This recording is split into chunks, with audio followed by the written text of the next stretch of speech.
Natasha, Koch here with the Van City Home Team. Let's talk today about mindless clicking. Anybody out there guilty of scrolling through their phone? Me. Actually yesterday I realized how much screen time I'm actually having. It's way, way, way too much, because by the end of the day yesterday, I actually my eyes were burning. So I thought, definitely on my phone and on my laptop, and then I have a tablet.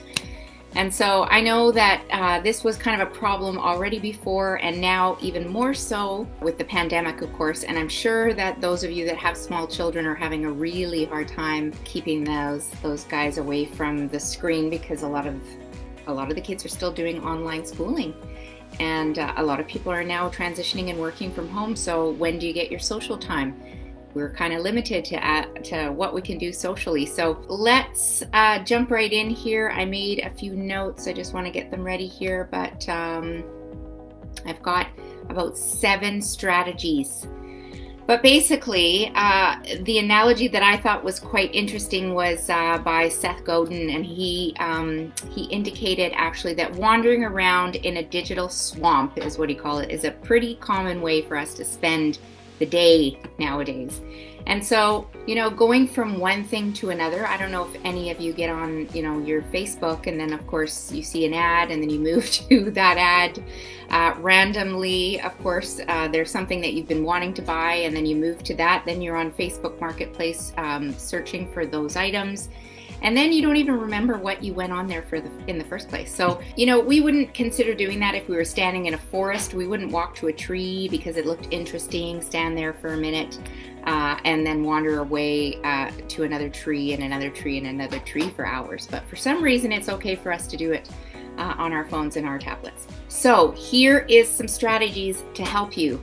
Number 1, you can actually track your screen time, so that way you can sort of set a goal of how much screen time you're going to do. So track it and set limits. That would be number 1. So I have actually time blocked in my schedule how many minutes I need to be on social media, like now. How much of that is going to be commenting on other people's social media and seeing what they're up to, because it's not all about what I'm up to, but also what other people are doing as well. Number 2, keep your phone out of the bedroom. Like, guys, seriously, it's like the worst thing. And I mean, I know, if you're single and it doesn't really matter, or maybe you think it doesn't matter. If you have a dog or a cat, it matters to them too. They want your attention. And to start your day by rolling over and grabbing your phone it's just not a great way to start your day. Number 3, establish tech-free zones. Like, seriously, can we not go to the bathroom without having our phone with us? Don't bring it into the bathroom or the bedroom, or have certain areas, like maybe at dinner time. I remember when cell phones actually first came out, and when we had dinner and I told my kids no cell phones at the table. That was kind of a rule in our house. We just didn't have cell phones at the table. Number 4, leave your phone behind.